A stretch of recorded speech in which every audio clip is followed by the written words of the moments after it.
This is Kanzenshuu, the podcast, episode 516 for the week of December 22nd, 2024.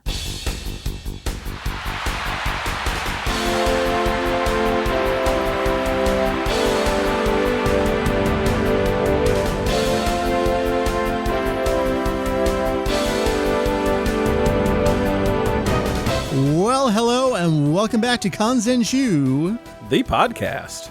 The podcast, an extension of the all-encompassing Dragon Ball and Akira Toriyama. Broadly beyond that, I lost the thread. How do I say it? Essentially, the all-encompassing Dragon Ball fan site. Kanzenshuu. Thank you. See, I take too long. I get off script. I don't know how this goes anymore. We cover anything and everything Dragon Ball in hopes of enlightening. That's the word there. And a little bit of entertaining. This episode, it's the Battle of the Hosts. Here we go. My name is Mike. You may see me around as Vegito EX. That's what I call myself. I think Mary said... I think we were at the Diamond Tour, which we're going to talk about in a second. And she snidely said Vegito EX out loud. I was like, don't you ever say that to my face. Oh, and I'm Randy, Saber Breaker Places. We got a podcast host. Sorry. Is that where I'm supposed to introduce myself? Yeah, it felt natural. You nailed it exactly. So yeah, here's the thing, Randy, you're extremely used to moderating other people having a conversation. I likewise am extremely used to doing this. So we're just going to have to fisticuffs here for a little bit. You know what? I'm not going to do that. I'm going to set down my fisticuffs because this is your show and I'm not here to take it over. So you're in charge, my good sir. I'm used to taking over other people's shows. So you know what? It needs to come back around and bite me on the ass sometimes. There you go. Hey, Randy, what are we here to talk about? We're here to talk about Dragon Ball Daima a couple different ways. You and I uniquely have some experiences that I was interested to hear you didn't share a ton about on your show. So I thought we would take the opportunity to chat a little bit more about it here. But really what we're here to do is the halfway review of Dragon Ball Daima, the unsubstantiated, unclear halfway point review for Dragon Ball Daima. Longtime listeners of Kanzenshuu will know that what we like to do generally, since the big revival and Dragon Ball Super started, is we've been doing entire story arc reviews. I think there's a lot of places out there where if you want to get blow by blow, episode by episode, chapter by chapter kind of things, you can do that. I think there's limited value in that myself, which is why I typically don't do that. And Randy, I think it's been interesting that with Daima, you've kind of gone in the middle where y'all are doing a little bit baked into just the format of your show where you do every other week for a podcast episode. So you do 2 episodes of Dragon Ball Daima. And then other friends of the show, if you want to follow along episode by episode, Mark, AJ, and Tyson are doing their own podcast about it every single week about the show. So we're going to do it a little bit differently. For us, it felt like, okay, we know this is going to be a shorter, condensed version of a production. Well, we don't want to wait to talk about it forever until it's done, and then we'll have too much to say. I think back to recording like the Tournament of Power review, like that was too much content to record all at once. So we figured we'd find a natural breaking point. And I don't know that there really is a natural breaking point, so we're just going to arbitrarily say, all right, 10-ish episodes, sure, that's going to be it. So Randy, that's what we're going to do this episode, but I would like to chat with you a little bit about the North American Dragon Ball Daima tour. You went to your local version and I went to my local version.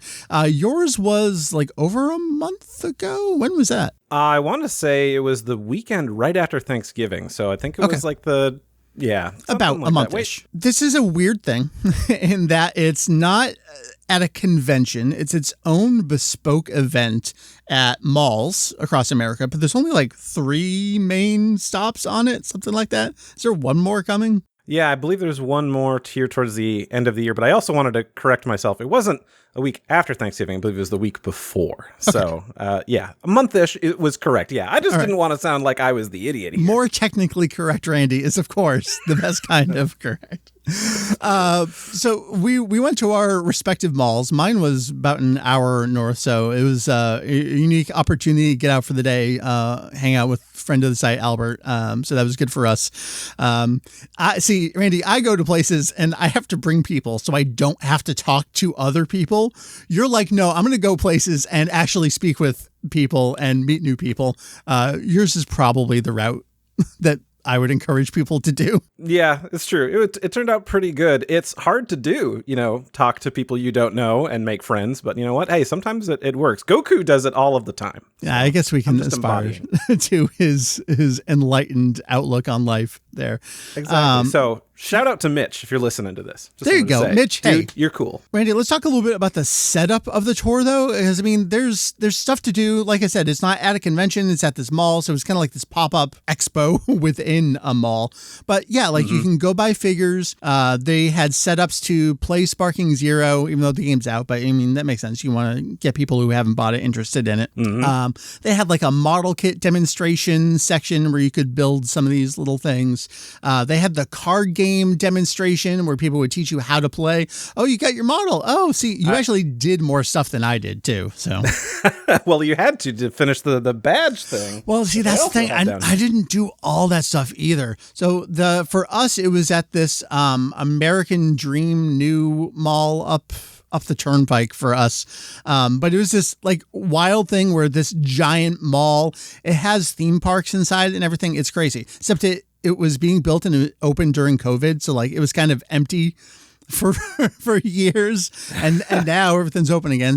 So we wanted to check out the entire kind of like area there. So I didn't do all the Daima stuff. In fact, some figures were actually sold out. We went on the Saturday, the second day of it. So some of the things I wanted were sold out. But yeah, there's the card game. They would teach you how to play the card game. The stamp rally where you go around to all the stations and get the little badges. At some points they were doing giveaways with like a big bag and you got the hair and everything. So, I went to buy stuff, take photos, basically scope things out. I didn't really get in there. Like I wasn't going to go build a model. I wasn't going to learn how to play the card game or anything. I just wanted to see it and experience it and breathe it. Potentially catch something communicable from being there. Randy, you tell me more about your experience where you clearly did more things. Well, I didn't do everything, but yeah, I showed up and I went through the merch section, bought a couple of things. I'm not a big figurehead, but seeing those SH figure arts for Mini Goku and Vegeta, yeah, you got them there too. Good job. Mine are back here on a shelf. And I had to pick those up. I did the model kit building. I went to try to play Sparking Zero, and I have put 100 hours into this game already. You sure every time I go on this team. Also, I need to ask, why is it that you play it, then you leave, then you play it, then you leave? Like, it's rapid succession. What is happening with you? So it could be a couple of things. I might have just been testing some mods and then having to make adjustments. There's also sometimes, there was one time a week ago, it was during the Game Awards. I was trying to stream from my PC in here to my Steam Deck so that way I could play online. And I was just having a weird display issue where it was displaying in a much smaller window. So I was like turning it off, whatever. It's just a dumb thing. But anyway, put out like 100 hours into that game. And I was like, I'll try it here. But they only let you play standard controls. And I'm a classic controls boy. So I played it for all of about 30 seconds. I'm like, nope, I'm not doing this. I just walked out. I got a medal. They gave me one. It's down here with my badges. So I'm, what do they call me? I played Dragon Ball Sparking Zero medal. That's great. So I can prove it. That's better than the Jump Force lanyard I have kicking around somewhere. Oh, yeah, that's one you really want to show off. You want to get that like bronzed or something. But everything was kind of centralized. You could walk around, you could see all of these figure displays and merch things.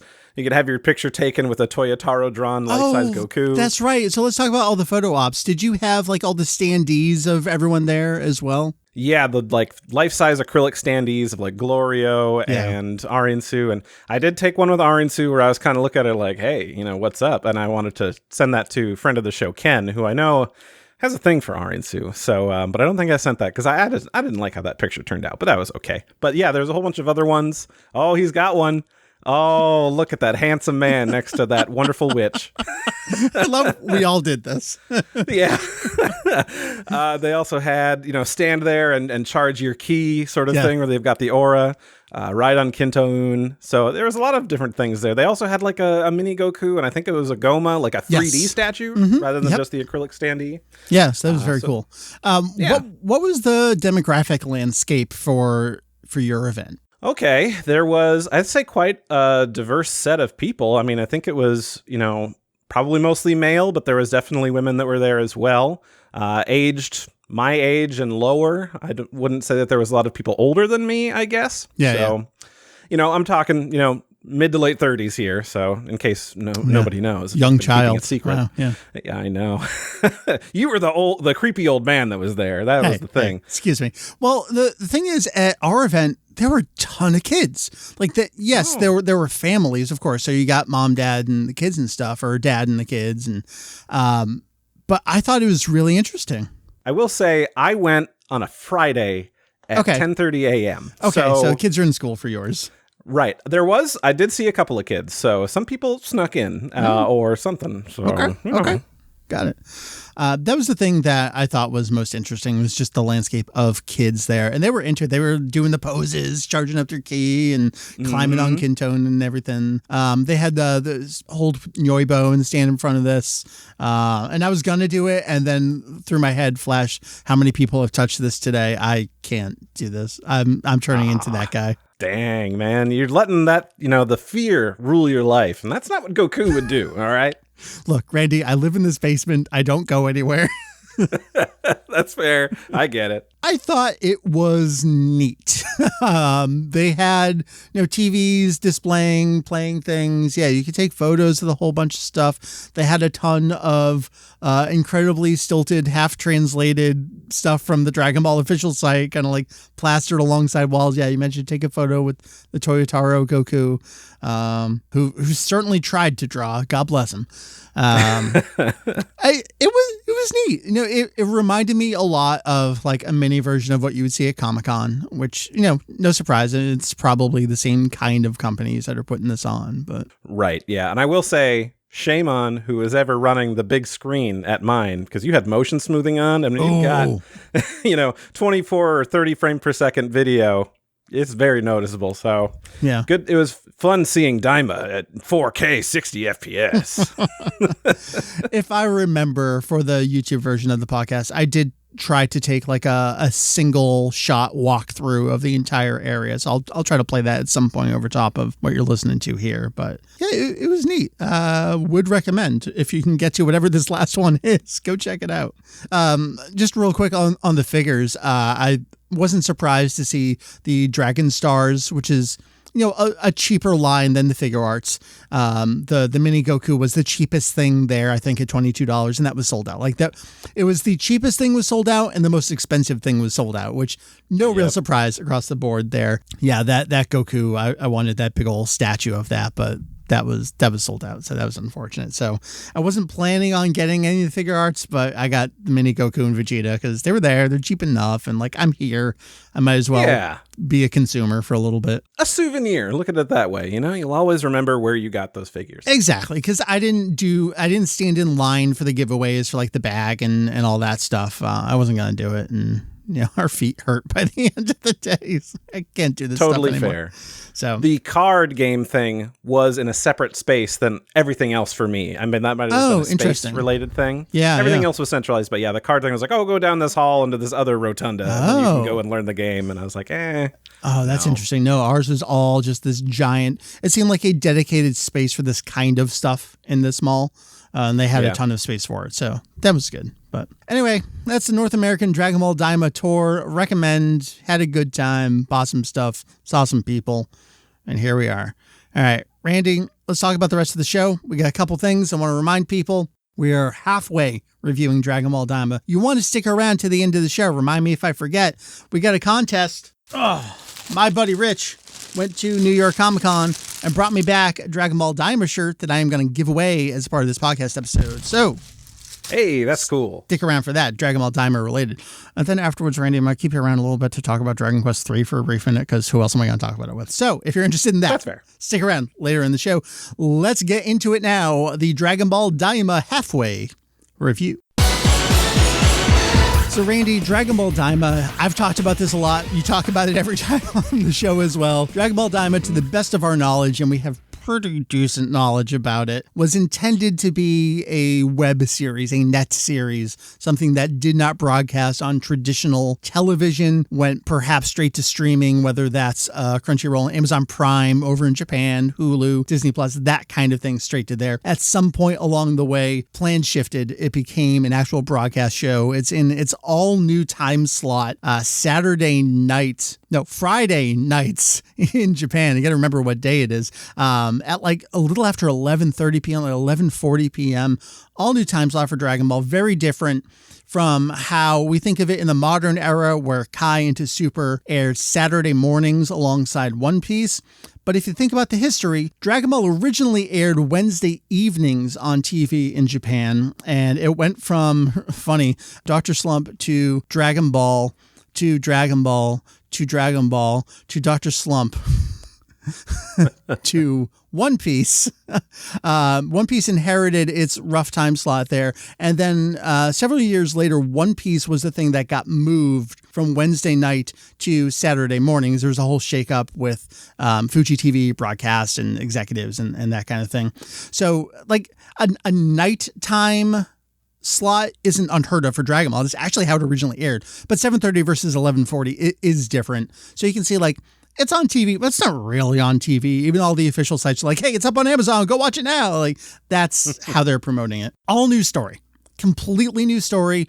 Unrelated, as far as we can tell right now, we'll get into it, to something like Dragon Ball Super. Is this the fabled third pillar of Dragon Ball production stories? It may be the case, remains to be seen.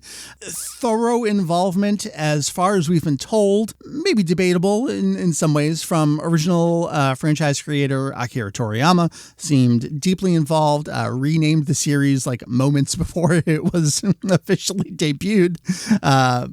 Lots to talk about there from Toriyama's involvement.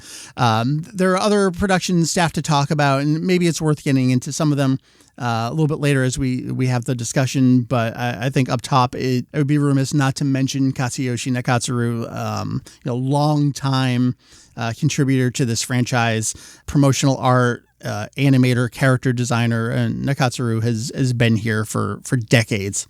So it's wonderful to see him along for the ride here. But it's an all-new story, full of hundreds of jabs and new delights. It is truly a Daima wonderland. Randy, what I would like to do is something I have tasked Ken with several times when he has joined. But we're keeping this a little low-key for the halfway review. We figured we'll just do two of us, and then when we do the full series review, I'll amass the larger group for like the traditional Kanzenshuu full review. So you're stuck with doing this. This is something I have shamelessly stolen, and they task themselves with recapping that book off the top of their heads in 5 sentences. Not reading Wikipedia, not pre-writing anything. Randy, you have 5 sentences. I encourage you to explore the breadth of punctuation in the English language and to vocalize them along the way. I want to hear your commas, your semicolons, your em dashes, so that allows you to get the most out of your 5 sentences. But Randy, in 5 sentences, can you summarize what we have seen thus far in Dragon Ball Daima? I'm probably going to be really bad at this, but I'm going to give it my best. This is exciting to me. All right. A new enemy appears and likes to watch old episodes of Dragon Ball Z and get freaked out about what has happened prior in the series. Goku and company turned into children again, but secretly for the first time, because that's how time works, and must overcome new enemy who has stolen Dende and the Dragon Balls. There's probably a semicolon in there or a end dash. Something. Yep. Gotcha. Okay, that's 2 sentences. All right. Goku and team travel to new realm, parentheses, the demon realm, end parentheses, to hunt down Dragon Balls and save Dende, period. A lot of planes crash, period. Yep. That is a valid, important 4th sentence. And 5... lots of 1,000 jabs, 1,000 gags, and we have 1 Dragon Ball so far. I like it. That is Dragon Ball Daima so far in a nutshell. I probably could have done less than 5 sentences, but I felt the need that I need to fill it up. You got to fill the space. But I get it. Yeah. we'll get into some more specifics along the way. But kind of how I want to start this is talking about our process for watching the show, which I think is interesting because we are approaching it from different perspectives here. Randy, you're watching it to enjoy it, but also then to talk about it every other week on your podcast. I'm watching it to enjoy it, but then to do episode guide pages on the site, and then to later talk about it. So I want to explain a little bit about my process, and then I'll hear your process. So basically I watch it the moment it comes up on Crunchyroll. I'm not doing any live Japanese viewings, anything like that. It basically coincides with when lunch is for me. So and actually it's been getting posted earlier and earlier every week by Crunchyroll. It seems like moments or minutes earlier each time. So lately I've been like, well, I got to wait 15 minutes. I'm not hungry yet. So that's what I've been doing. And then later in the day, I watch it again, and I'm watching it with Notepad, or the Linux equivalent of Notepad, open to do the complete summary for the episode guide page. The page also includes, Heath and I split it. Heath translates and posts all of the credits for the episode. So that's all the animators, background artists, all that kind of stuff. Heath does all that, and then I do the rest of it. So yeah, that's the summary. But I also do all the notes. So that's translation quibbles, those kinds of things. Any explanation of a new name or a pun that comes up. And something in particular that I'm really proud of is we do a little gallery of the differences in any animation between the original trailers we got and then the final broadcast episode. I don't know if anyone else is doing this, but I will say I felt extremely vindicated when one time AJ said, I didn't catch that redraw. I'm like, yeah, buddy, I got it. And also, I'm the guy, every time someone says, including people on your own show, Randy, I think every episode is like, I think that's the last shot from the trailer. I think that's the last shot from the trailer. Like, motherfucker, no, it isn't. I have exactly which scenes they are because I keep my Premiere project updated on a week-to-week basis. And I just cut them out along the way. So I know what's left to be seen from the trailers. There you go. And I will admit, I probably have agreed with people who said that's the last one. I don't know. I didn't watch those trailers that much. I'm just like, yeah, I remember something like that. But, I think we've got to be getting close, right? At least that's what I've heard on. We are close. Show. Yeah. I mean, the Kraken was the big one. I'm like, there's that big underwater fish we haven't seen yet. What are you guys talking about? It got me. I watched these trailers a year ago, and that was it. So for me, it's the way I describe this is I'm almost a prisoner with Stockholm Syndrome for these episodes where I am locked in, like, in these episodes for at least a 24-hour period. Like from doing the summary, like, I'm watching 10 seconds, I'm pausing to write. I'm watching 10 seconds, I'm pausing to write. It takes forever to do that. It's worth it. And, I have fun doing it, especially knowing it's only like a 20 episode series. Like I can do this now and know I'll be done at some point in the future. But I think that colors how I view these episodes. I watch it once and I get that experience, but then I'm like, I'm in it for a while. Yeah. So Randy, tell me about you. How do you consume Dragon Ball Daima? Well, mine is much less intense and much more lax because I watch it as soon as I can, but it's not a thing that's like I need to do right away. I've been watching it on Disney Plus, which you have to have Hulu to watch that. And initially, they didn't have the episodes up until like 4:30 in the afternoon or something on my end. But now they've been putting them out at like noonish. So they are? Okay. Same thing. They're getting much quicker about it. And so I watch it the one time. I'm sitting there in the living room. I'm there with my husband, Andrew, who likes anime, likes Dragon Ball, has read most of the manga, but isn't a sicko like me. Correct. So I get to have kind of an outsider's perspective. Like I said, he knows the show, just not a sicko. And then after that, I don't think about it. I don't really go into discussions about it. I just kind of have my time with it, and then I will sometimes go back and rewatch it shortly before we record. We got a podcast, especially for things that have large lore dumps, and I just kind of want to keep that fresh in my mind. But yeah, I'm not living with it for 24 hours and dissecting it piece by piece like you are. But I appreciate that. Those episode guides are thorough. Yeah. You raised an interesting point there, which is like online discussion about this stuff. That's typically not a thing I do either. That's not really a thing I've ever done, which is like, even though I'm the one who creates those threads every week and, did so back during Kai and Super and all, I generally don't have a whole lot to say in there. I did recently, though. There have been a couple times. One of the examples that came up, and I think this is going to get into some of our actual discussion points, so maybe it's a natural transition here, was what really got me was when Ku was introduced. And we had like this vague Cyberman design, and he basically smirked and the episode was over. Mm-hmm. And everyone online thought they knew the whole story. They knew exactly how this was going to go.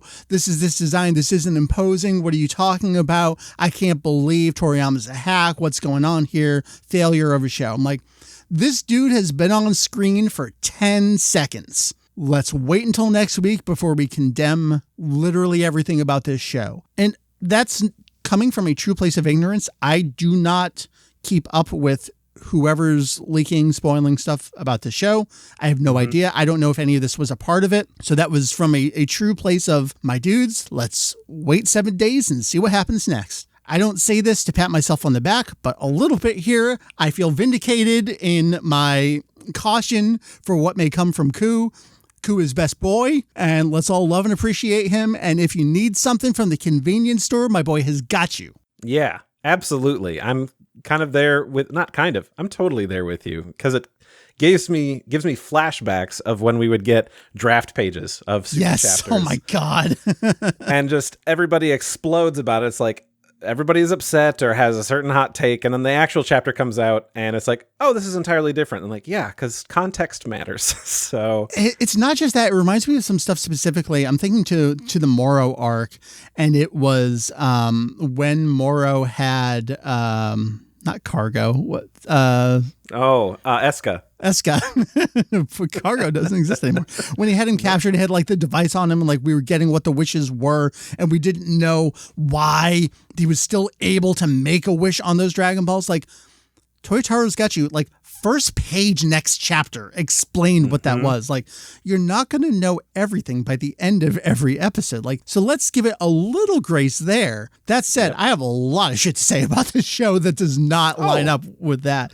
But I think that's been one of the interesting things about this, and maybe a comparison to something like Super, especially when we got to the Tournament of Power, when that was one of our biggest complaints, at least for me, about the actual tournament, was even though this is supposed to be like this long tournament, every episode was its self-contained beginning, middle, end, and like there was a resolution that wrapped up everything from that episode by the time you got to the end of one.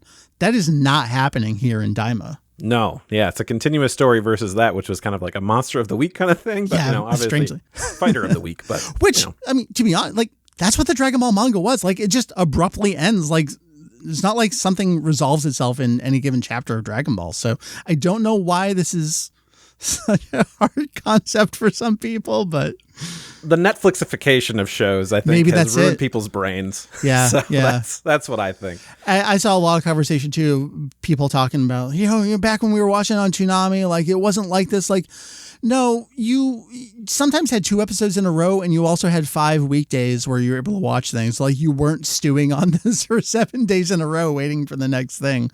This is how it was. All right.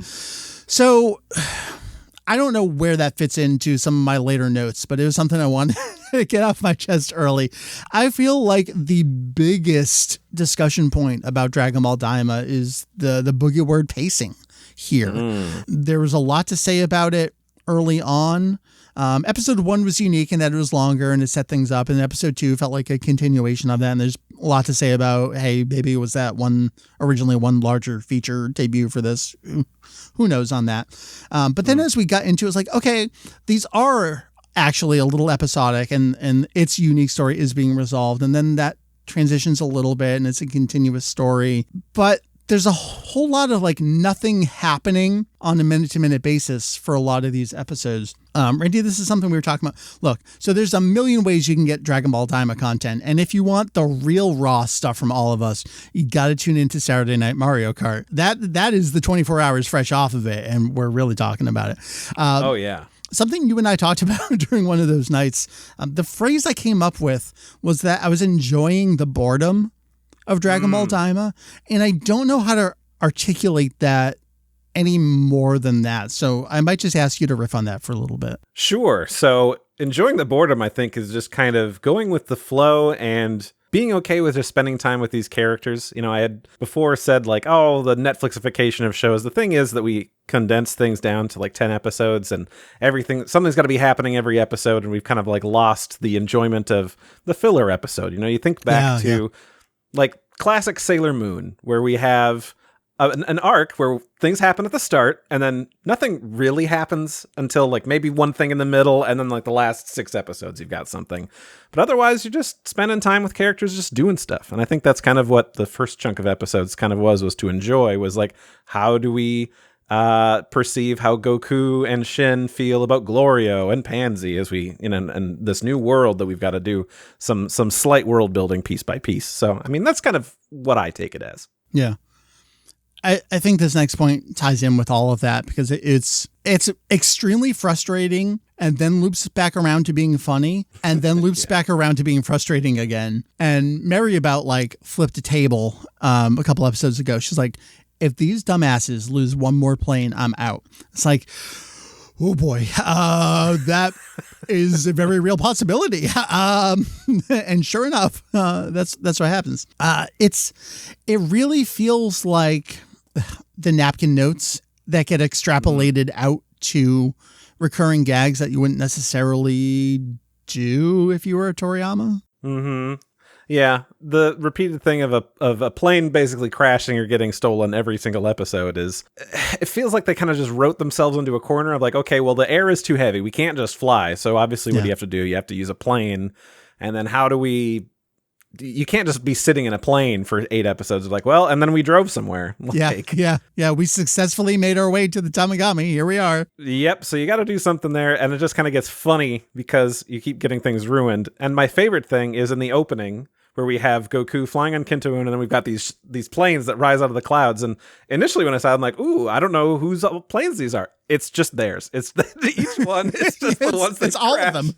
It's like, that's just the same. Yeah, it's the same crew in each one. There's no difference there. I think that just ties into the narrative of the show, where we just get these same beats kind of over and over and over. And it's like, okay. And then they come against some demons and they have to resolve it, whether it's at the bar and like, yeah, it looks beautiful and it was funny. Or then some thieves steal the Dragon Ball and yeah, they have a cute little discussion and it's funny. And then the Minotaur, who's Gendo Ikari, and it's funny. And, we have a good time in the moment. And I think that's kind of where I'm getting at. And I've heard Ken mention this a lot too, is, I have a good time when I'm watching the episode. And as soon as I'm done, I'm like, I don't know, man. I don't know. Maybe I just have low standards or I don't know what it could be. But even though if it's not something that is exciting or a big development in it, I'm just happy to be spending time with these characters and everything, because look, like we recast most of the people and I'm sure we'll get to that later. But, how much more time do we have with Masako Nozawa? Yeah. How much, this is our last thing with Toriyama is behind some part of it. Mm-hmm. I'm just like, even if it's not super great and knocking my socks off, I want to go in having a good time and that's just what I want to walk away from it with. So maybe I'm making myself give it more slack than it deserves, but that's just kind of how I've been feeling with things like that. I mean, some episodes are kind of a waste of time, I suppose. I mean, I could just keep rambling on, but yeah, like sometimes it's just kind of like, it's weird. They could have done something a bit better there, but it is what it is. I really don't know how I feel about it. It's going to take some time and reflection later on to really see how I ultimately feel about it. As it stands right now, I mean, I do rewatch it because I have to rewatch it to do all the guide stuff. I have no inclination to rewatch any of these episodes again after that. I feel like it's all committed to memory so much that I can kind of replay it frame by frame in my head, so I don't need to. So I'll be interested after the series is done, after we get to sit with it, reflect on it, then all of its stuff gets shoved in our face through things like Sparking and even Xenoverse. It seems like, the game that never dies. We'll be getting all of this forever. Will we get a manga adaptation? Who knows? Like, where will Daima take us? The Wonderland beyond Daima. Who knows what it'll be? I'll look forward to reflecting on it then. There's some other things within pacing that I definitely want to talk about. A lot of these are not new thoughts. If you've heard anyone talk about it, whether it's anyone here on this show or other shows, these are repeats of unoriginal thoughts, but the complete inability to end an episode properly in Dragon Ball Daima. This is near and dear to my heart, but Stephen King takes a lot of heat for being incapable of writing good endings. And as I've been reading all the books, I'm like, that's actually factually wrong. That's not true at all. It is factually true for Dragon Ball Daima. There are times where it's just like, oh, it's a shocked look on Bulma's face, and then like fade to black and like ending credits. Like, what is happening here?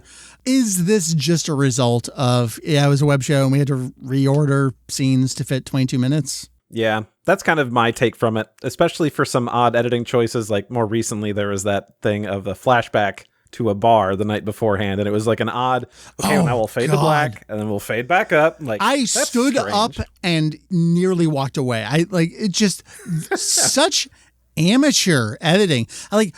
At bare minimum, let's get a woogada like screen wobble effect to show it's a flashback or something. No, just hard fade to black and back up. Not hard. It was very slow and took a long time. So it's like we needed to fill just a few more seconds. We need those seconds. Get it? Yep. Same thing for that ending shot of Bulma. Like, we could have ended that a second and a half sooner because it felt so awkward to go that long. It's like, clearly this is just, we got to change this in the edit real quick for it being a TV thing and needing to fit a certain time frame. That's just kind of how it feels to me. But yeah, it's like, you didn't have extra time where you could have sat down and did a little bit better. I can never call when it's going to end. I'm like, and then right there. And then it just goes 5 seconds longer. I'm like, oh, had to build there. The other thing with regard to pacing and the timing of episodes, we got to talk about the lore dumps. I think the ultimate example of this was this episode 10. Was it 9 or 10? Anyway, the very end where Kaioshin or Shin or Nahare, who knows what we're calling him at this point, his big lore dump comes at 19 minutes and 30 seconds. And then it's just fucking straight for a minute. This is just a result of everything we've talked about so far, where maybe they're just reordering scenes and they felt like, oh, this was I don't know. I feel like 20-minute mark isn't the time for that kind of thing. We should be resolving something from earlier rather than... I don't even know how to articulate this complaint here. I think besides it just being to fit into a certain time frame for, a time slot for television, the other thing might be, if this is going to be a web series, the traditional, Netflix way of like, and then we just drop the season and that's it. Yeah. Rather than weekly things. It's like, even if we weren't thinking, how is this going to end? It doesn't matter because they're just going to be next episode and I'm just going to plow through the whole thing and binge it. So afterthought, which is not great, but yeah. That's what it feels like to me. So let's kind of wrap up the pacing chat with the series is changing as we're watching right now, the last couple episodes. And as we get into it here, as much as they were incapable of ending an episode, they were equally incapable of having an A plot and a B plot in any given episode. How long were we clamoring for? Show us Goma again. What is he doing? And even now when they do it, it'll be like a half-second flip to Goma watching something, and then they forget to show him and Degasu again for like minutes at a time. Like, what was that? Was that them watching now? Is that a flat, I don't know what you're trying to tell me show? But we are finally at a point, like, we have multiple, as of episode 11, we have multiple fights happening at the same time. And it feels like finally the show has figured out how to tell multiple stories at the same time and feel natural and brisk, but not too brisk. Yeah, we broke away from it just being the Goku, Pansy, and Glorio show. So it's like we remembered that we invented these new antagonists that were really exciting that we showed in episode 1. Multiple, like we have Goma and Degasu over here, we have Aransu over there, like at any time we could have done something with these people. Exactly, and we just kind of wasted the time there, but it feels like... somebody finally figured out, oh, this is how TV is supposed to be written, where we can cut back and forth between different things. Brandy, is this the scriptwriter? What do you think? I don't want to blame a single person. I don't know who it could be. It feels like it might be, but I don't know. I don't want to make a definitive call on that. I don't know these people. So can you give us a recap on who we're trying not to blame here? Oh boy, I always get the series composer mixed up with, I think, the director. Is it Komaki or is it Naka? Oh God. So Yuko Kakihara is the series composer and scenario. There we go. Yeah, that person. Unless you just want me to say it for the recording. No, I got you. That's it. Okay, you got it. What have they done?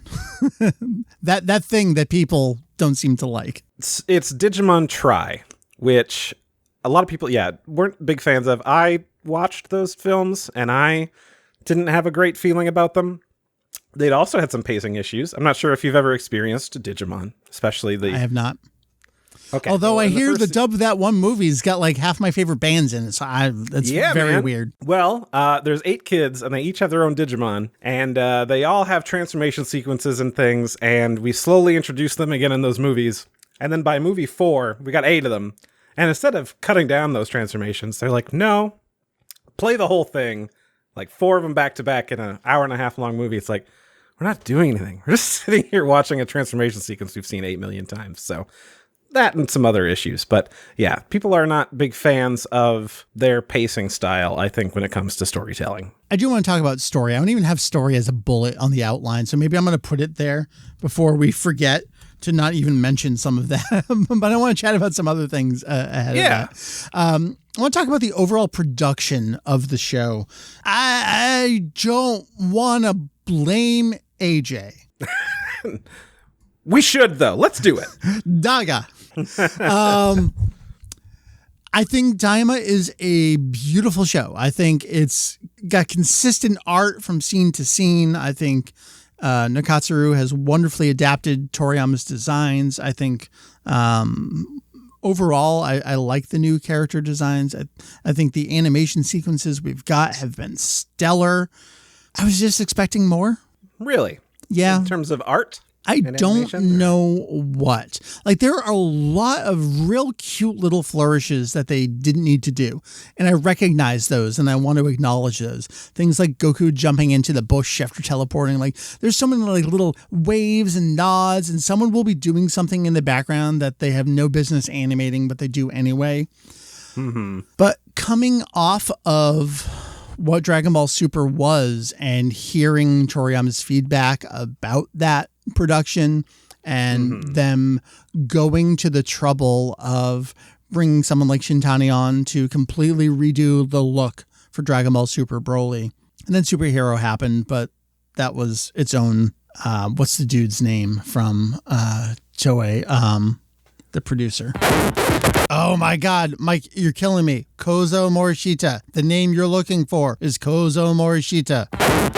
And so we get to Daima, and yes, Toriyama designs. Nakatsuru is back. Like, okay, so we do have like a concerted effort to make something look unique and new and fresh while still evoking old styles, and does look beautiful. I don't know. I don't think it's at the level that Dragon Ball deserves, quite frankly. See, I think that's valid, and I totally see where you're coming from. I think maybe it's because I am just comparing it to Super, which looked like a train wreck most of the time. So seeing this where it's consistent, and it's not bad, and we have those extra flourishes, I'm like, there was time and consideration put into this. Not to movie level, because, you know, we're not charging ticket prices to see this, so... It looks better than Battle of Gods did. Yes, that's very true. So I don't know, especially because we're only halfway through, and obviously we're not at the big stuff yet. No. We're at some big things, and they're important. Yeah, that Tamagami fight, beautiful. Loved it. A+, man. I just thought we'd get some more of that more consistently than that. I don't know for what, though, because then you get back to, well, what has the story been? Well, we're flying planes.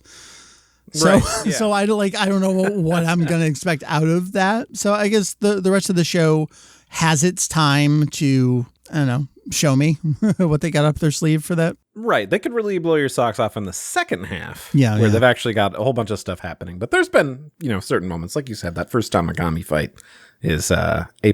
Yeah. So let's chat about the voices. You mentioned this earlier. You know, we've got Nozawa back as Goku. I think she's wonderful as always. I no complaints, no notes. You know, it's Goku. It's great. Yeah. The real funny thing was they announced, and I think I have to go back and edit some notes a little bit in the episode guide page, because they announced the voice for Kaioshin Mini ahead of time. So it was like, oh, okay, so it's not going to be Yuji Mitsuya, it's not going to be Shinichiro Ota, who was like the GT Kaioshin, and I don't know if he did Kai or Super or vice versa or whatever. He's like, he's when Mitsuya can't do it, Ota plays Kaioshin, whether it's for TV or games or something. It's kind of funny. Like, oh, okay, so we're on a third Kaioshin voice. And then we get the first episode and it's the entire old cast, including Ota as Kaioshin. So then I'm like, yeah. So, all right, so is he just going to be the mini version? And I had been theorizing, I have this on audio record before the show started. Is this going to be the opportunity to do a soft reboot for the entire voice cast? With the exception of Nozawa. That remains to be seen because, whether these characters come back to adult size or, future video games, it's not like they're going to change Horikawa as regular Vegeta until he can no longer do that voice. Right. So, but maybe in the future, these folks will take over those reins. I don't know. The Vegeta and Piccolo voices in particular blow my socks off every episode. Yes, absolutely. I mean, I didn't even catch that we had replaced them in episode 2. I was like, yeah, okay, that's Piccolo. And like, they're doing a really great job. I wasn't sure they'd be able to pull it off. And then see the cast later. I'm like, oh, that wasn't. I was going to say Toru Furuya. That's not right. It's... Are you talking about Piccolo? Toshio Furukawa. Toshio Furukawa. Thank you. And Gotcha. So it was... I'm shocked. And yeah, those were the two that I really wanted to bring up. I wanted to say that Bulma's voice actress also, I think, does a really, really great job. Yeah, she's fantastic. Yeah. Did not tell that it was different from, is it Hisakawa? Hisakawa, yeah. That's our newer adult Bulma here. So let's call out some of these names. So Bulma Mini is Mai Nakahara. We have Vegeta Mini is Yudai Mino. Like, you could not convince me that's not Horikawa in his prime doing a young Vegeta voice. Just the way he rolls his tongue when he needs to and scoffs and sneers. It's just incredible. And then for Piccolo Mini, we have Tomohiro Yamaguchi. Another highlight I need to call out, other best boy, Hibis, Raimi. Yes. What an incredible fucking character. Yeah. Like, just his deliveries for things, the weird sounds he makes when he does stuff, like, inspired. Wow. I don't know where you found this person, but they are doing an excellent job for this character. Yeah, we're learning a lot of insight about other characters through Hibis as well lately. Certain, preferences of body types and things, it's fun new lore to learn. Vegeta did not say yay, nay. He simply reacted. So that's true. But then we have like other new folks, but then veterans coming in as well. I think of someone like Tamagami #1, who's Hiroki Takahashi. Someone like me knows him as a modern voice of Ryu from the Street Fighter series. Like we get folks like that in there as well.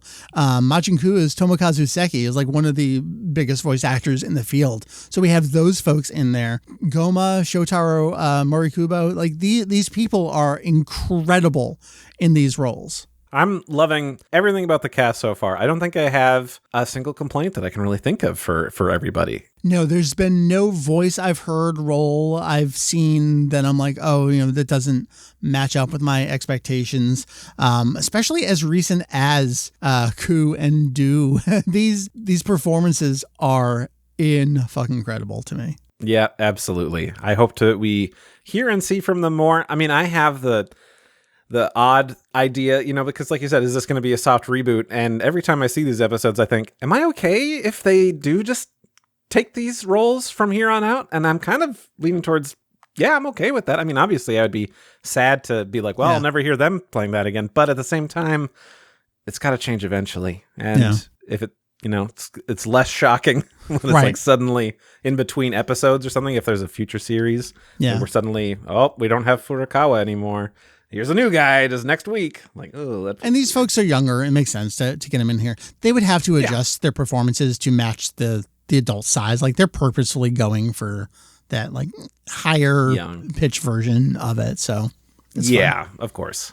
Is the music doing anything for you? Well, I was really excited about this new composer, Yamashita, because friend of the show, Tyson, did a really great video diving into their work before, and I was excited to hear more, but I feel like there hasn't been that diverse number of tracks, so I feel kind of let down in that sense. There are sometimes maybe one track per episode I'm like, ooh, I really like this. I can really, my ears perk up a bit, but otherwise it's just kind of there, or it's like, yeah, I heard that one already. Moving on. But How about you? Same, where I wanted to like it more. I think it's important. I'm glad they're doing where like we need instrumentals of the opening theme. Like that needs to be built into the score to give it its identity. So I'm glad we're getting stuff like that. But unless I hear that, I'm generally not hearing anything. And maybe this is a little past that. We don't know what the episode count is for confirmed reel. I thought it was notable in episode 11 that we just had as we're recording today. Vegeta fighting the Tamagami. There's no music at all for like an extended period of time. And I thought it was very interesting. I liked it.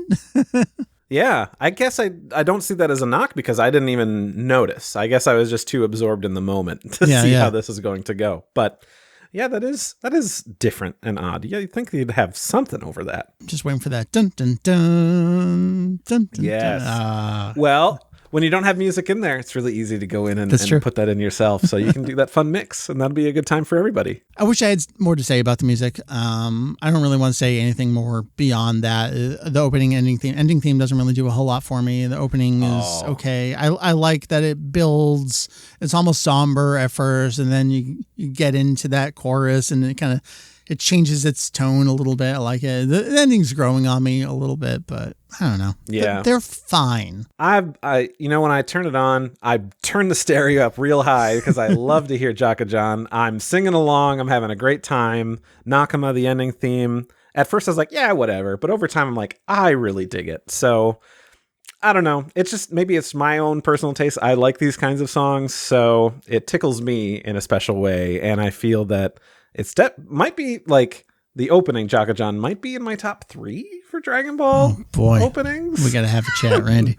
Okay, but you know what? That's just off the top of my dome. Maybe top 5. I don't know. I'd have to really think about it. I do want to transition talking about story stuff, and I think the way to start that conversation here is, again, I don't want to pat myself on the back, but I feel like I have good historical knowledge, context, and insight into this kind of thing. And I've made the point over multiple decades here of Toriyama returns to ideas. He doesn't ever just say anything and then it's gone. As early as Dragon Ball GT starting, we had the comment from him of, oh shit, that's a great idea. If I thought about them turning back into kids again, I could have maybe continued the story a little bit with that kind of idea. Clearly stuck with him. Of course, we don't know. Dragon Ball Daima was originally Dragon Ball Magic, a net anime. Who knows what the story was? Like Battle of Gods, it wasn't initially with Toriyama, came in, cleaned house, changed things around. So who knows if they even were kids to begin with in Dragon Ball Magic?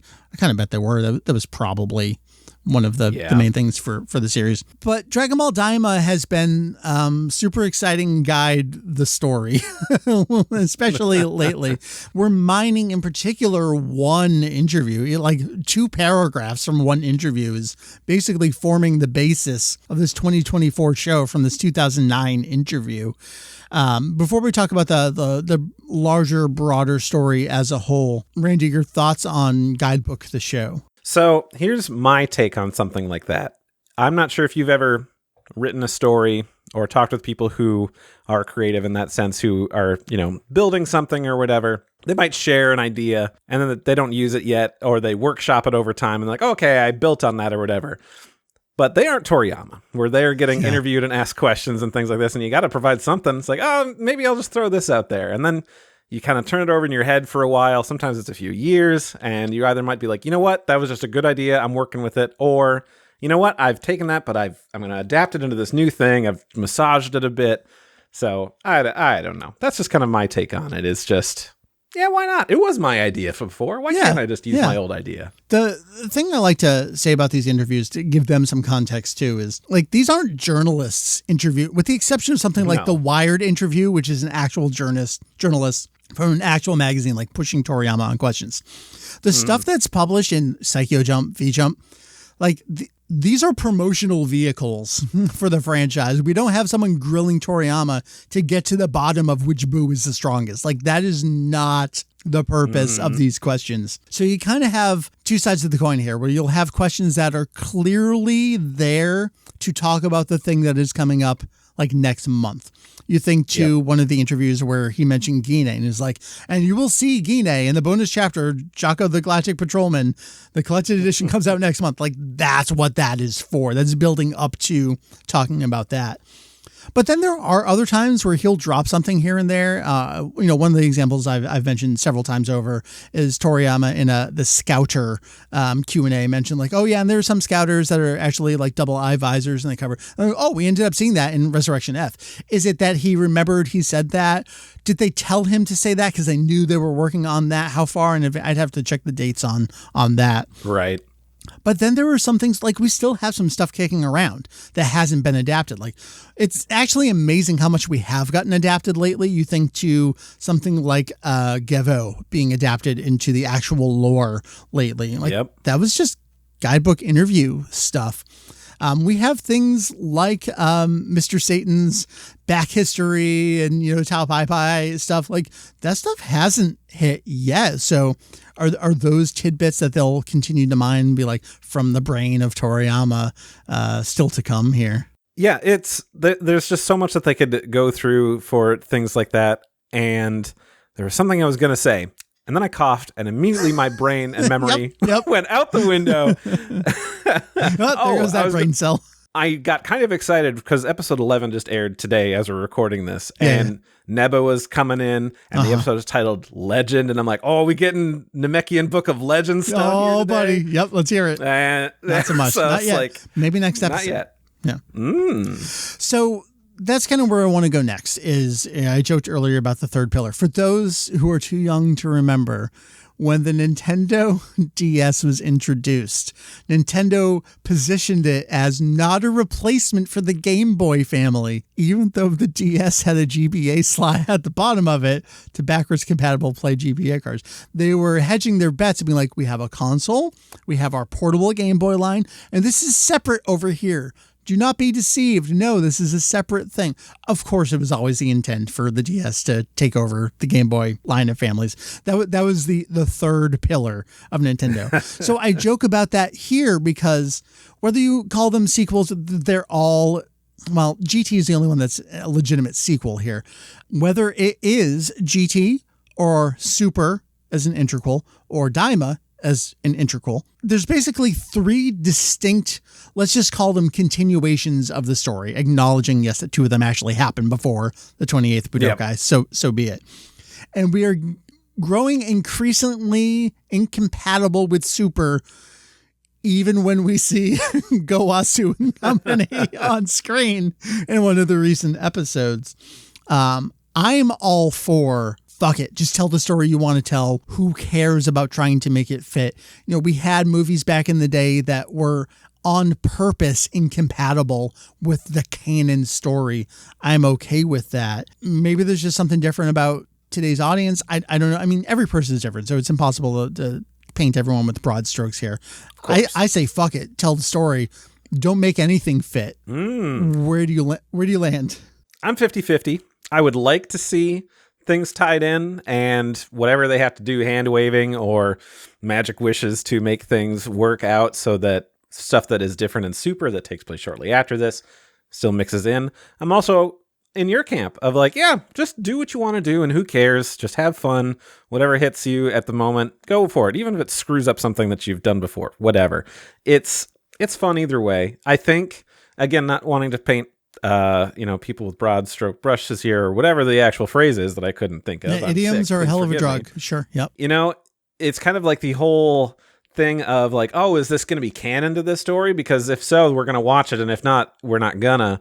Or, like the Sony spin-off movies for like Spider-Man that doesn't have Spider-Man in it. We're not going to see these. These aren't canon to Marvel. Doesn't count. Yeah. Granted, they're bad films, but like, you can't just watch a thing because it's entertaining and just like absorb its story and what it has to offer on its own merits and not have to worry about like, well, I'm not going to waste my time. It's okay if you don't like it. Like, I haven't liked all of Daima, and that's fine, but it's not because of the canonical status of it. But I think there are some people out there that do, or like, I'm not going to like it if it's not canon. Like, why? Can't you just whatever. But I also get, and this is something I've grown to accept and try to explain as best I can over the years, because one of the things that attracted me to Dragon Ball when I was getting into it is, I've mentioned this in a few places, I wasn't into American comics because it's like, okay, X-Men Volume 1. Actually, that's Volume 1024 because you had to read these 8 previous series and you have to read the mini-series with this over here and then the crossover over here. And actually, the crossover continues into a completely different series that isn't even part of these same books. Like, I couldn't get into that. That's impossible. Dragon Ball, Chapter 1, got it. Cool.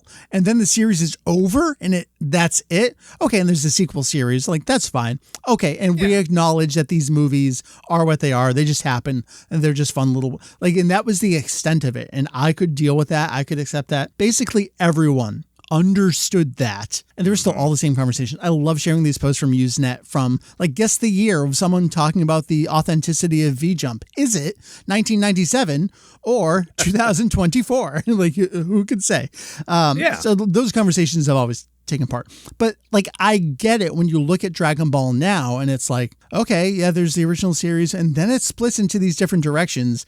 And then there's this promo anime for this game. And, like, I know I don't have to watch it, but should I watch it? And then the movies and then Super, there's no single media version of Super. Like, it's kind of impossible to consume Dragon Ball as a beginning to end story these days. So I get I'm a little hesitant over, like, what is this? This is taking place between these parts and is it going to tie into that? Does it affect that? Who knows? I get it. I get it. Yeah. Things have gotten confusing, especially what happens when you put interquels and then put another one right in there. Right after it, right before it, and we're scooting back as far as we possibly can. Randy, we haven't really talked about what the story of fucking Dragon Ball Daima is, so I do want to... I gave 5 sentences, okay? That's true. We actually covered the entire series. You know everything you need to know about it. Randy, is Dragon Ball Daima, as Resurrection F was to Frieza, as Superhero was to Cell, is Daima to Boo, where it's, all right, here is our redo of this villain and this part of this story. I mean, it's basically a direct sequel to the Boo arc. It is. It's taken a lot from it. You know, Dabra is involved, and of course Boo to a large part. And, you know, going into like, oh, Bibbidi didn't create Boo, is actually this other, like, right, cool. Yeah, very much this is just Boo Part 2. Yeah. And it seems kind of like that, although we haven't brought explicitly Boo back, even though we're building more and more towards a Boo. We've got a new one now. He's fatter. Of 11, he's also got an antenna. We basically have a Boo. I know, but he's got a brother and they're cool. And they're like just great little boys. They just want to fight over snacks and have a good time. Exactly. Now, if they adopt a dog, then absolutely we've redone Boo. No dogs. Got it. So, I mean, that's just like, I see what you're doing. You know, we're redoing a villain again. But overall, the story of like, hey, here's this realm that we've heard about so many times in the original series and in, you know, extra media. You think to Xenoverse in particular, Heroes, where we learned all about the dark realm as well. Like, there's so many allusions to this place. So to get a chance to see it. And I actually love the conceit of, like, Goma's worried that they're going to invade. So he goes and kidnaps Dende.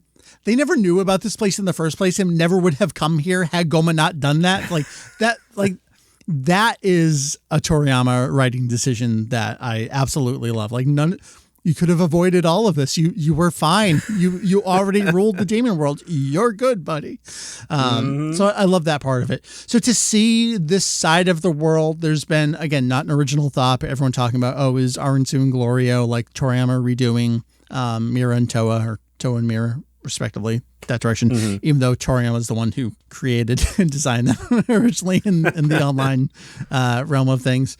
You know, the underlying story, so not just the, like, you know, flying planes, but the actual, like, underlying bullet point story of Daima, I actually like a whole lot. I think it's really intriguing to see this area, to be there, the different realms, know that, like, okay, yeah, like the Kaioshin had to come from somewhere. And, you know, we got this tidbit in the Super manga about Namex being from another realm altogether, and then being like, okay, well, I'm going to take that and do that over here. So, like, those kinds of things are neat to explore those. And I like exploring things not just for the sake of like wiki lore drops. Like, yeah, I think that stuff is fun and I enjoy it. But I also like the physical act of being able to explore these areas too. So I'm thankful for that part of it. Yeah, absolutely. I mean, we've done a lot in Dragon Ball prior. We've done all of Earth, and then we went into space, and then we went over like, all right, what's heaven like? So what else is left? So now being able to go somewhere new rather than retreading old ground is really exciting. And I think what's been frustrating to me is that these new characters and these new locales are incredible. Like, Goma's funny as hell.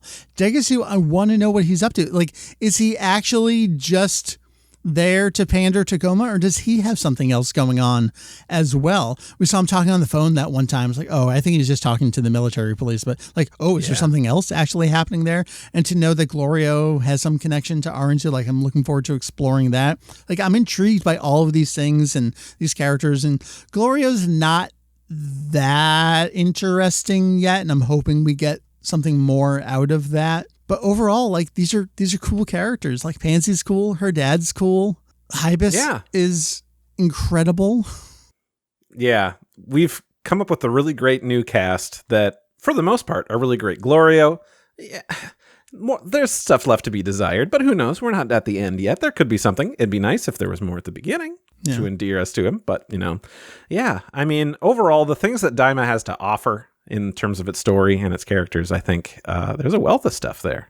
I'm having fun, and we've all said this. I'm having fun in the moment. I enjoy the show when I'm watching it. There are certain things I don't like about it. Then when I'm done, I'm like, oh, did I have as good a time as I think I did? Is it just because I'm doing so much site work for it that colored it that way? Well, no, I think that's actually how I feel about it. I'm still excited to see where this goes.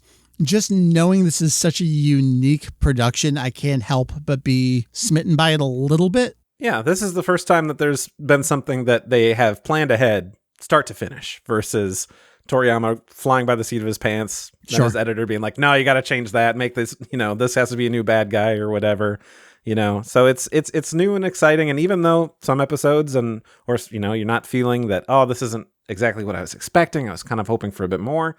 I don't know about you. I get excited every Friday. I'm like, oh, yeah, I get a new Daima Day. It's Daima Day. Yeah. All right. Yeah. And we only apparently have a couple more months of this, so we'll see.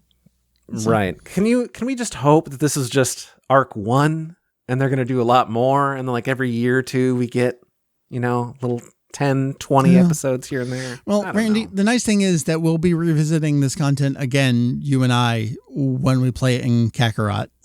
Oh, yeah, that's right. Year. I get to install that game again. That'll be fun. Yep.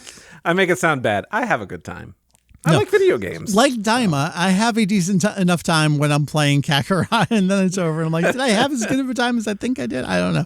Right. I basically want to wrap it up here. I think we've talked a lot about that. The series as a whole, its plot points. I don't want to get into the super nitty gritty of all the little story bits. I think if you're looking for that, you guys got that covered on, an every other episode basis there.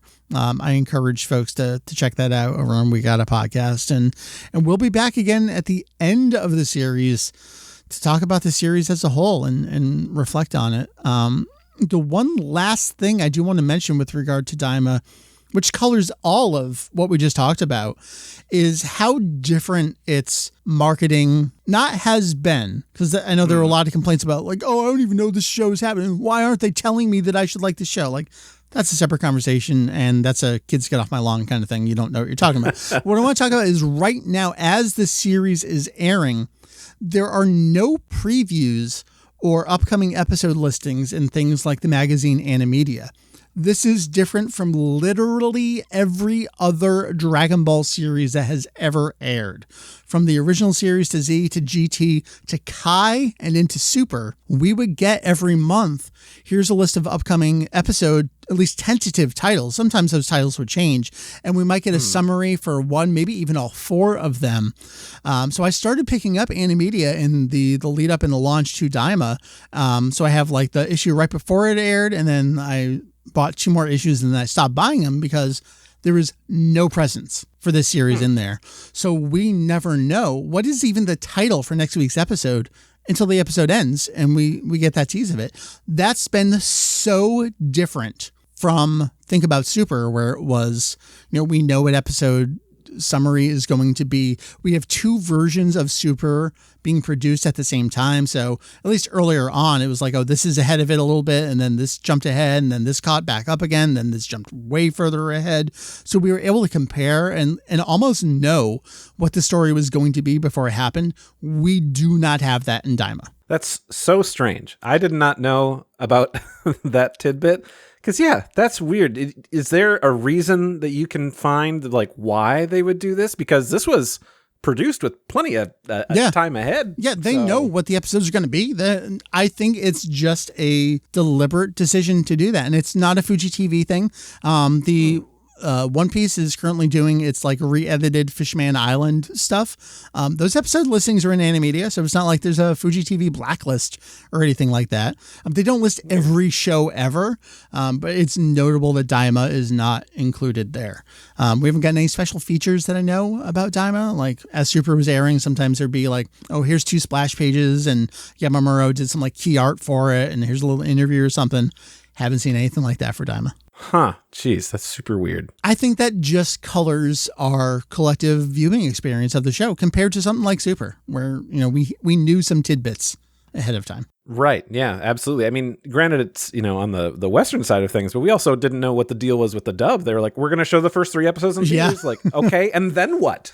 Like, what's the plan there? And then the English version will be available at, like, what does that mean? Does that mean those 3 episodes? Does that mean you're caught up? Does that mean a batch? Who knows? Yep. Still up in the air. What is going on with the whole thing? But yeah, I think there's just too many cooks in the kitchen, because we've got it like, oh, it's on Crunchyroll, but you can also watch it over here on Hulu, and then it's coming to Netflix like 2 weeks later. Oh, did you read that big article expose today about Crunchyroll? And I didn't. What's going on? Oh man. I don't even want to get into it, but a lot of it had to do, like, I don't want to say a lot of it. Some of it had to do with their lack of promotion for a certain show compared to maybe other streaming services, because they didn't get the exclusive rights on it, even though it's the biggest show of the season right now. So just like a lot of petty business practices. And anyway, good stuff there. Randy, that was our halfway review of Dragon Ball Daima currently airing. I'm not going to forget this before we get to our wrap-up chat. This shirt, I got to give away this shirt.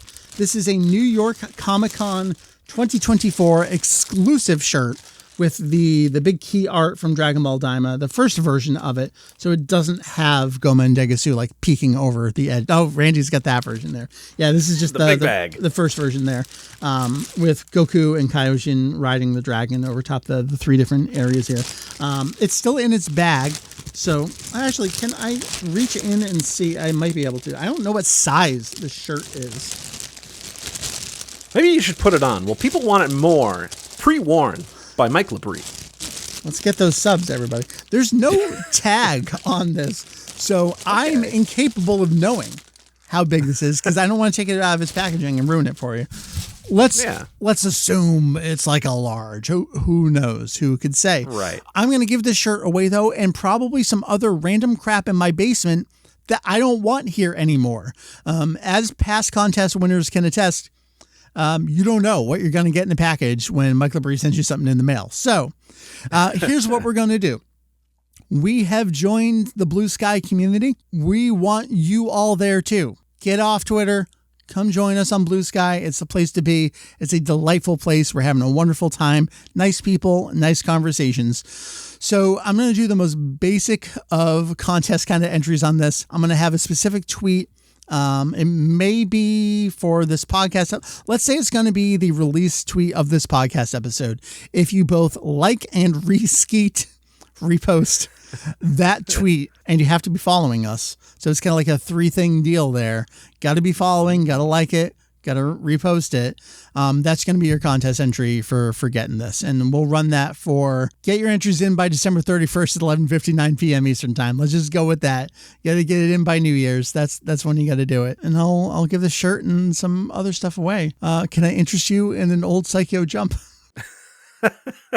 Please take these magazines off of my shelves. They're crumbling. That's right.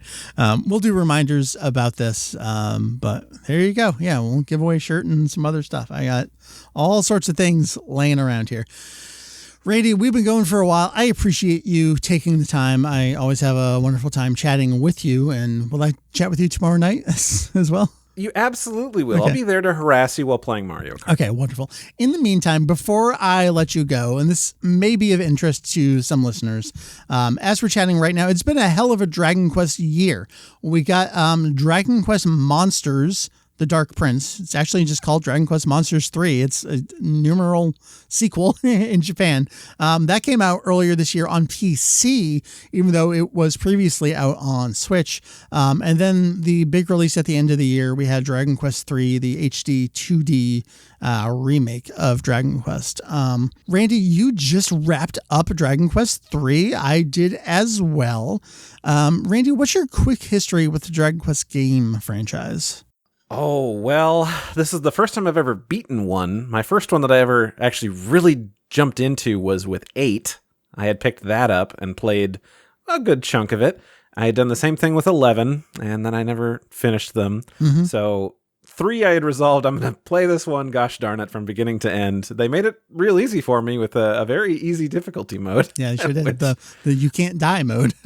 Yeah, it was great. I could just concentrate on fighting. I'm like, everybody's at 1 HP. Who cares? Nobody dies. It's great. So that's kind of my history with it. Interesting. So it's pretty limited. And remind me, you did play Chrono Trigger at some point in recent history, though, as well? Yes, like 2 years ago. I finally played it beginning to end, and that was quite a trip. Loved it. Yeah. So Chrono Trigger, as folks almost certainly know, is an interesting case because it's the Dream Team. You had Hironobu Sakaguchi from the Final Fantasy series. You had Yuji Horii from the Dragon Quest series. And then you had Akira Toriyama, the artist from Dr. Slump and Dragon Ball, but more specifically, the Dragon Quest series. And Chrono Trigger is like a perfect distillation of all of those things with an incredible production crew, incredible musical score, wonderful writing. Like, Chrono Trigger is a Final Fantasy Dragon Quest game, just with its own original cast of characters. So, Randy, now having dabbled a little bit, 8 was a lot of folks' first entry. So it kind of set the stage for myself. Always aware of it, but yeah, likewise, kind of like just wasn't really interested in playing the games.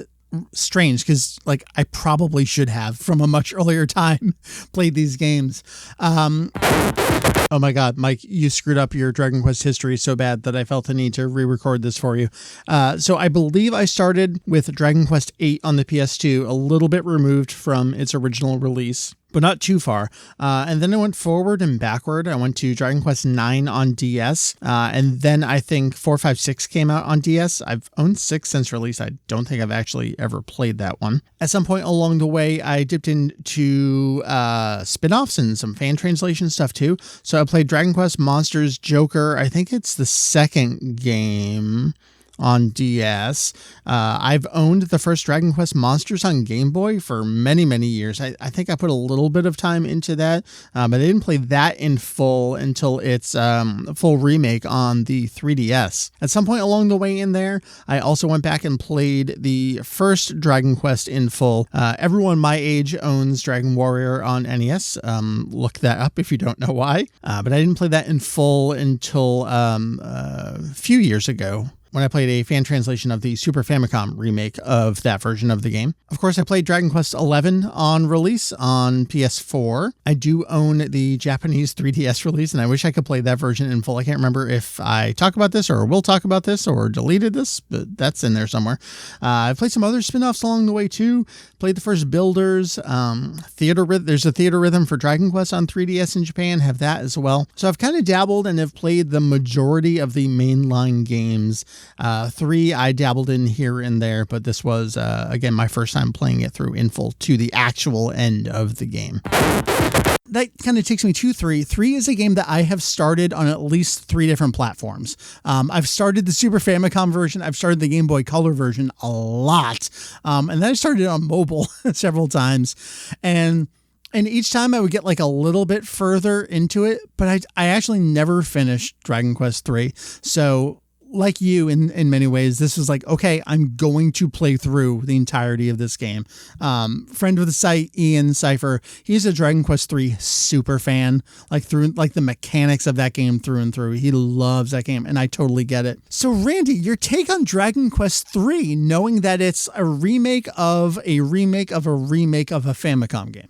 Sure. I will say I'm glad that I played it, because it is part of gaming history. Yeah. And I can see why it was such a big deal on the Famicom, because you've got these job classes and being able to change all of those as you're going.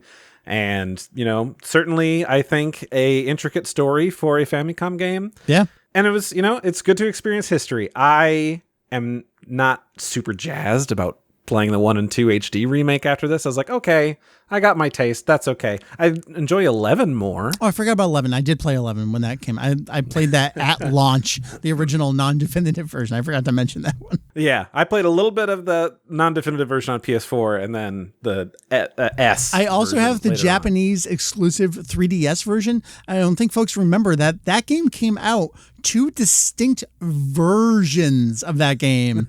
There's a chonky 3DS version, and then there's the PS4 version. That's right. Yeah, there's they went all out on that. Which I is actually very cool. started that version and played a couple hours into it just to see how cool it was. Like, oh, y'all made an entirely different version, and that is actually where the 2D version of that originated from. That was optional in that version. Like the 3DS version is like that was the definitive version before the definitive version. Anyway, so getting back to 3, I can understand you're like, I'm glad I played that, but like, a little bit at the same time.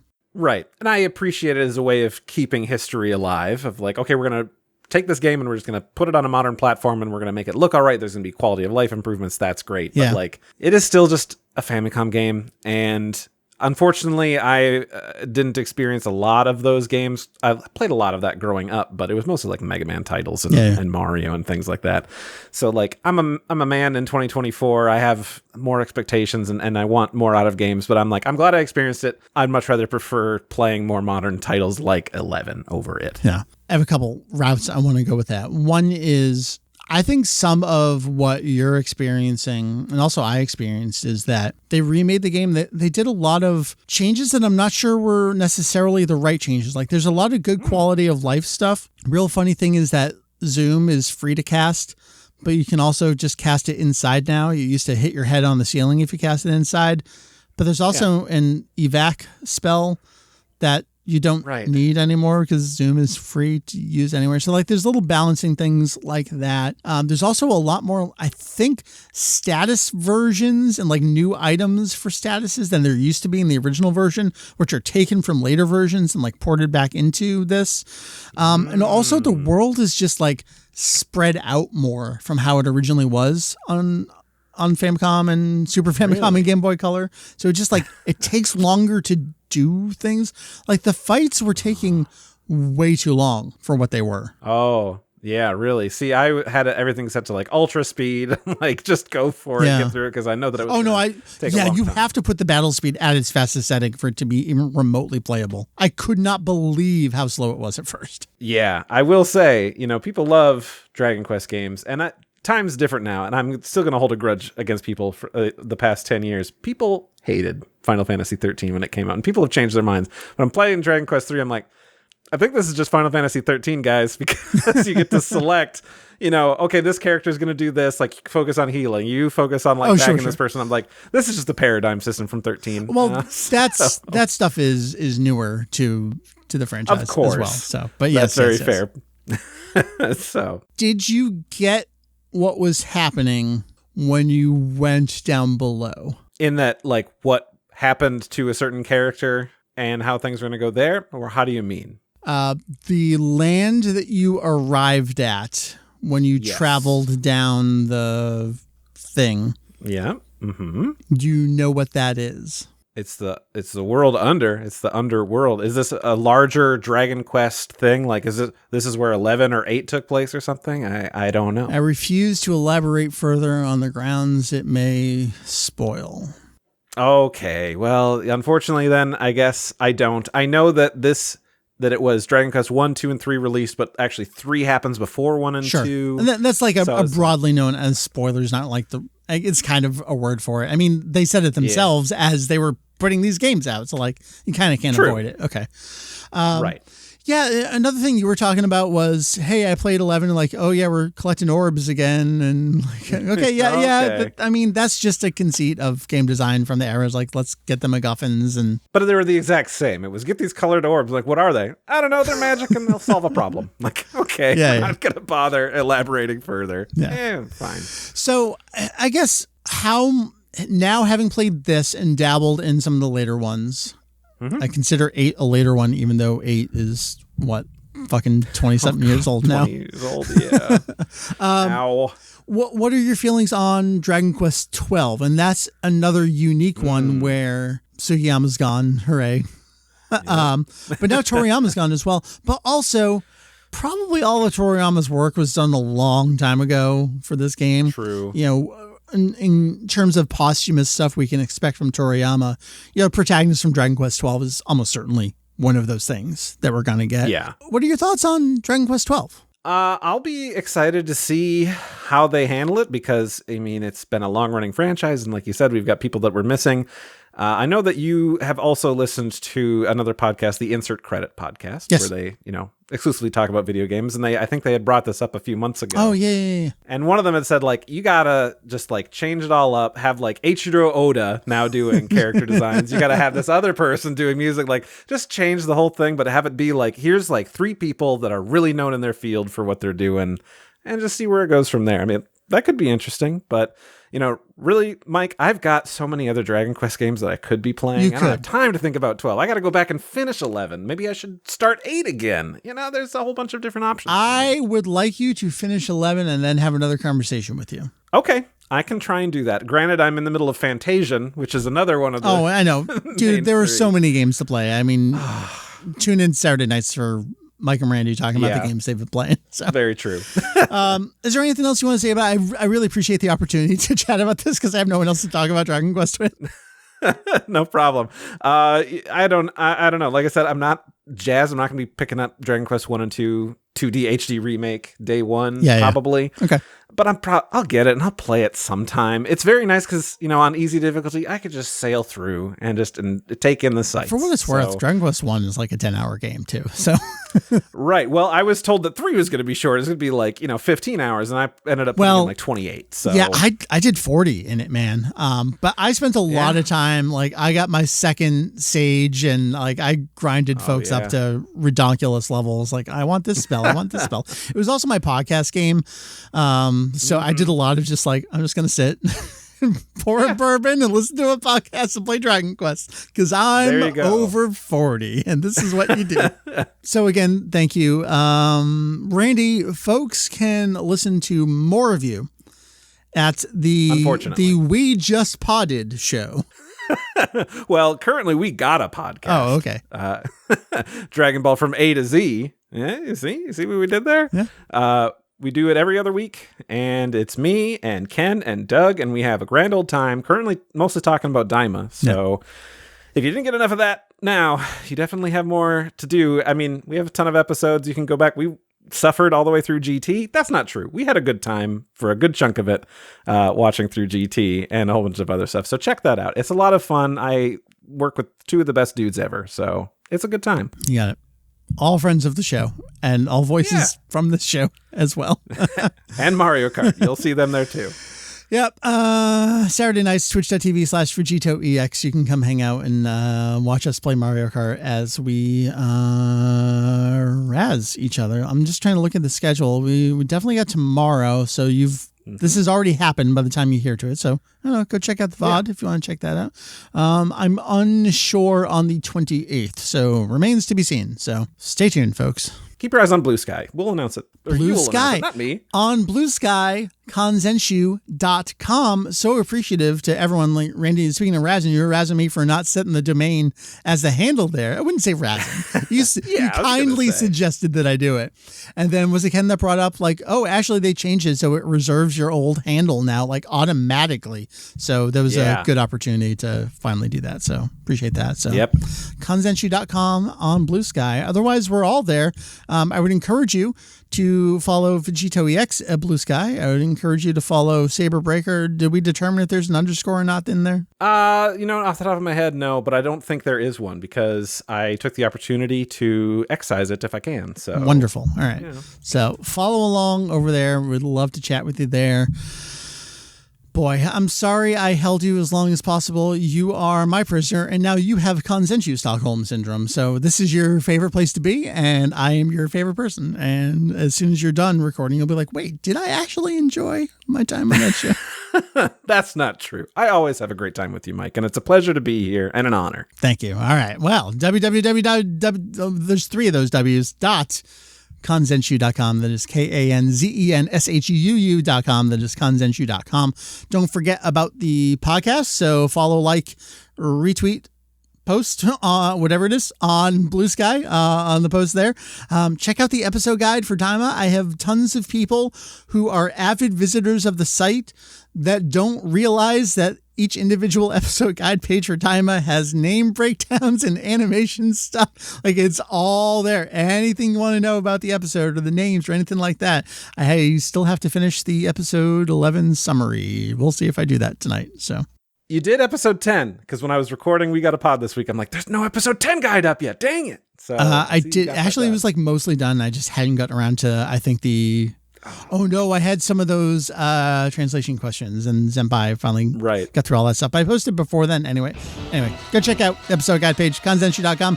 Randy, thank you one last time. You're welcome. Thank you for having me. All right, folks, I have been Mike. I will see you next time here on Kanzenshuu, the podcast. Bye-bye.